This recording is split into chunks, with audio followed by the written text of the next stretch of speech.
तभी Indian air force के chief ने कहा अभी कि हमारी हालत अब वही है जो 1965 में इंडियन एयरफोर्स की हालत थी, 1965 में थी। हम आज वहीं खड़े हैं।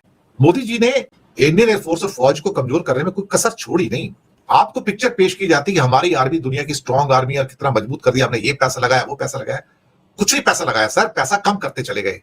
एक्चुअली मोदी जी ने हमारी फौज की कमर तोड़ी है। मैं आपको बताऊं, आज फौज में 2-2.5 लाख हमारे ऑफिसर्स की और जवानों की कमी है। किया था सर्जिकल स्ट्राइक और हमारा मिग 21 पाकिस्तान ने मार गिराया था, याद होगा ना आपको, बुलेट तो नहीं ना। और जब वो मिग 21 को स्ट्राइक किया था, किसने किया था? F-16 ने, जो पाकिस्तान के F-16 है, जो उनका वॉर हॉर्स है, जो उनकी जंग का घोड़ा है, जो ना वो F-16 है, आज भी है वो। नाम के लिए 31 स्क्वाड्रन है हमारे पास और पिछले 24-25 सालों में एक एयरक्राफ्ट नहीं आया हमारे पास, फाइटर एयरक्राफ्ट। भाई साहब, भारत का मीडिया देखें तो हमेशा आपको ये लगेगा कि जैसे पाकिस्तान ने तो उसके आगे सरेंडर किया हुआ है, पाकिस्तान पर जब चाहे वो हमला कर सकता है और पाकिस्तान को चंद ही घंटों में वो मजबूर कर सकता है कि पाकिस्तान अपनी सारी टेरिटरी, पूरा का पूरा पाकिस्तान भारत के आगे सरेंडर कर दे।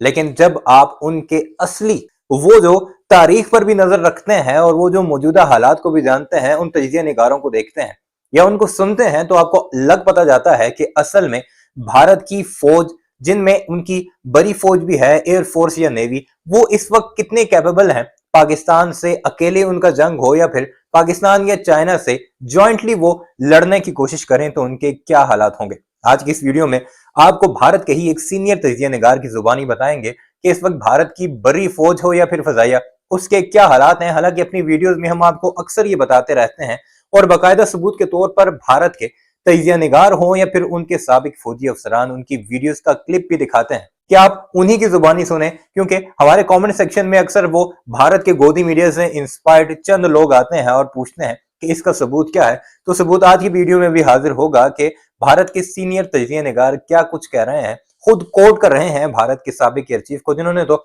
बरमला ये कहा था कि हम इस वक्त 1965 की कंडीशन में मौजूद हैं, यानी हमारे पास स्क्वाड्रन पूरे नहीं, वो जो 7 स्क्वाड्रन होने चाहिए थे वो 32 पर मौजूद हैं और 32 में भी उनमें ऐसे तैयारे हैं जो कि आए रोज भारतीय खुद ही पायलट्स गिराते दिखाई देते हैं। बहरहाल इस वक्त उनकी बड़ी फौज की क्या हालात है, कैसे 2.5 लाख की फौज की कमी का सामना है भारत की नरेंद्र मोदी सरकार को, और नरेंद्र मोदी के खिलाफ कोई बोलने की जुर्रत इसलिए नहीं करता, फिर उसका मीडिया ट्रायल शुरू हो जाता है। वैसे हिम्मत की है भारत के एयर चीफ ने कि उसने बरमला ये कहा है कि हम 1965 में हैं, जबकि भारत के नेवी चीफ ने भी आज से चंद रोज पहले एक बयान दिया था कि हमें समझ नहीं आ रही कि पाकिस्तान के हालात तो हमें दुनिया ये बताती है या हमारा ये मीडिया बताता है कि बहुत बुरे हैं, तो फिर वो नेवी के अंदर इतनी इन्वेस्टमेंट कैसे कर रहा है, कैसे वो अपने जहाज खुद भी बना रहा है और चाइना उसे कैसे इतनी बड़ी बड़ी या महंगी अबदोजें भी दे रहा है और साथ ही साथ उनके इक्विपमेंट्स में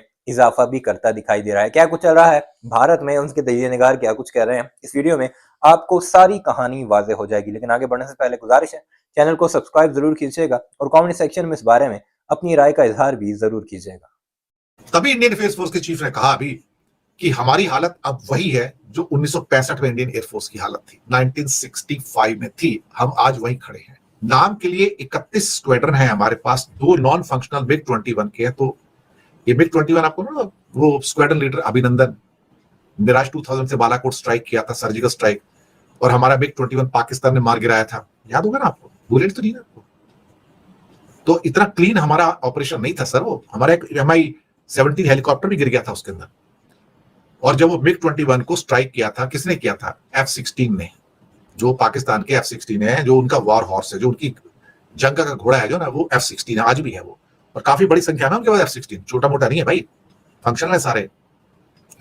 तो तब अभिनंदन पाकिस्तान में जाके गिरा और बाद में फिर इमरान की सरकार थी, फिर उसको वापस लिया गया। वो मतलब वॉर प्रिजनर टाइप का हो जाता है। वो कितने नाटक हुए थे आपको पता ही है।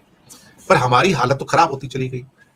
मोदी जी ने इंडियन एयरफोर्स और फौज को कमजोर करने में कोई कसर छोड़ी नहीं। आपको पिक्चर पेश की जाती कि हमारी आर्मी दुनिया की स्ट्रांग आर्मी और कितना मजबूत कर दिया हमने, ये पैसा लगाया, वो पैसा लगाया। कुछ नहीं पैसा लगाया सर, पैसा कम करते चले गए। इतना कम करते चले गए कि हर साल का जो 5-7% का इन्फ्लेशन है, महंगाई है, वो उसको भी कवर नहीं करता है। एक्चुअली मोदी जी ने हमारी फौज की कमर तोड़ी है। मैं आपको बताऊं, सच बात तो ये है।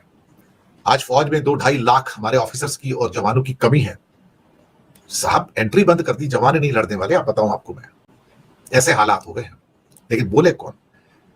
पर शाबाश है इंडियन एयरफोर्स के चीफ का, बोले तो सही कम से कम कि भाई आपने कर क्या दिया हमारे साथ। और पिछले 24-25 सालों में एक एयरक्राफ्ट नहीं आया हमारे पास, फाइटर एयरक्राफ्ट भाई साहब, एक नहीं आया। सिर्फ अब राफाल जो 36 आए बस वो हैं। राफाल को आप ये कह सकते हो कि एक मॉडर्न डे का एक नया मिराज 2000, 4th जनरेशन का मिराज 2000 और 4.5 जनरेशन का राफाल। मिराज 2000 एक मंजा हुआ घोड़ा है, मंजा हुआ घोड़ा। राफाल को अभी टेस्ट करना है कि क्या वो मंजा हुआ घोड़ा है क्या। कहते हैं कि यह मंजा हुआ घोड़ा है, लेकिन कोई बड़ी वॉर हो तो वहां पे राफेल टेस्ट हो, और जब टेस्ट हो तब पता लगेगा भाई वो कैसा है। और सुखोई जो इंडिया के पास है करीब 250-260, उसमें कहा जाता है कि एट ए टाइम 60% सुखोई जमीन पे खड़े रहते हैं, वो फंक्शनल नहीं आते, वो वॉर में भाग ही नहीं ले सकते, 40% भाग नहीं ले सकते, 60% भाग लेंगे। तो यानी कि 150 ही उड़ सकते हैं उसमें से, 150 वो हो गए, 40-50 ये आपके 3 स्क्वाड्रन जो है मिराज 2000 के हो गए। अब इंडिया ट्राई कर रहा है कि 9-10 मिराज 2000 कतर की एयरफोर्स के पास है, उसको खरीदने का चक्कर में, भैया हमको दे दो, तुम जितने पैसे चाहिए ले लो। तो हमारे पास फाइटर एयरक्राफ्ट ही नहीं है, हमारे पास फाइटर एयरक्राफ्ट ही नहीं है। 126 बुक किए थे राफेल, मनमोहन सिंह ने कैंसिल कर दिए, 90 एयरक्राफ्ट कम हो गए ना हमारे। तो एक एक करके आते हैं, आपको फैक्ट बताते हैं। चलिए सर इस यात्रा पे हमारे साथ, ये इंडियन एयरफोर्स के एम्बलम। पहले फैक्ट पे आते हैं, 42 स्क्वाड्रन चाहिए कम से कम, 31 अवेलेबल है, फंक्शनल अवेलेबल 29 है, क्योंकि 21 स्क्वाड्रन तो, और 2 स्क्वाड्रन जो अभी 21 के तो ग्राउंडेड है, वो तो उठते नहीं है, तो फ्लाइंग कॉफी खत्म हो चुके हो। तो लेकिन कागजों में दिखाने के लिए आप 31 दिखा रहे हो ना, लेकिन 2 तो बेकार ही है बिल्कुल। सुखोई के 15 स्क्वाड्रन है, करीब करीब समझो 250-260 एयरक्राफ्ट है। एट ए टाइम सिर्फ 60% वॉर के अंदर पार्टिसिपेट कर सकते हैं, लेकिन ये इतना बड़ा और इतना हैवी एयरक्राफ्ट है कि जिसको बहुत ज्यादा वॉर्स के अंदर टेस्टिंग हुआ ही नहीं इसका, कि भाई ये इस काबिल है कि नहीं है लड़ सकता है। और अभी यूक्रेन के साथ वॉर के अंदर अच्छी खासी संख्या में सुखोई क्रैश हुए हैं या यूक्रेन ने मार के गिरा दिए हैं। उससे भी भारत को चिंता है, भैया होगा क्या। रशियन एयरक्राफ्ट ऐसे ही है ना, कोई बहुत सुपीरियर तो है नहीं वो, तो जो वेस्टर्न एयरक्राफ्ट है ज्यादा सुपीरियर है।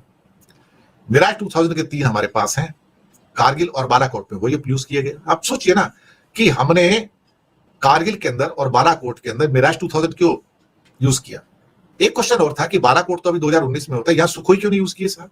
पाकिस्तान लाइव के मुअज़्ज़िज़ नाज़रीन, अस्सलाम वालेकुम। भारत में बीजेपी पूछने वाली बात है ना, अगर आपको इतना भरोसा था कि सुखोई इतने अच्छे हैं तो आपने यूज क्यों नहीं किया। फिर क्यों पुराने जो हमारा जंग का घोड़ा है मिराज 2000 उस पर क्यों डिपेंड रहे, वो राजीव गांधी लेके आए थे। जो जगवार्स के स्क्वाड्रन्स हैं अब सिर्फ साउथ के अंदर ट्रेनिंग में यूज किए जाते हैं, अब उनका कोई दूसरा रोल तो रह नहीं गया है। और राफेल के हमारे पास 2 स्क्वाड्रन है टोटल मिलाकर 36, और कोई नया खरीदारी करने का कोई कहीं दूर दूर तक चांस अभी नजर आता नहीं है। सिर्फ राजीव गांधी थे जिन्होंने क्वांटम लीप दिया था आर्म फोर्सेस को, 4.2% का जीडीपी का खर्चा किया था डिफेंस के ऊपर। वीडियो अपने मुलाहिजा की कमेंट सेक्शन में इस बारे में अपनी राय का इजहार जरूर कीजिएगा, और जाते जाते चैनल सब्सक्राइब नहीं किया तो सब्सक्राइब करते हुए बेल आइकन पर जरूर क्लिक कीजिएगा।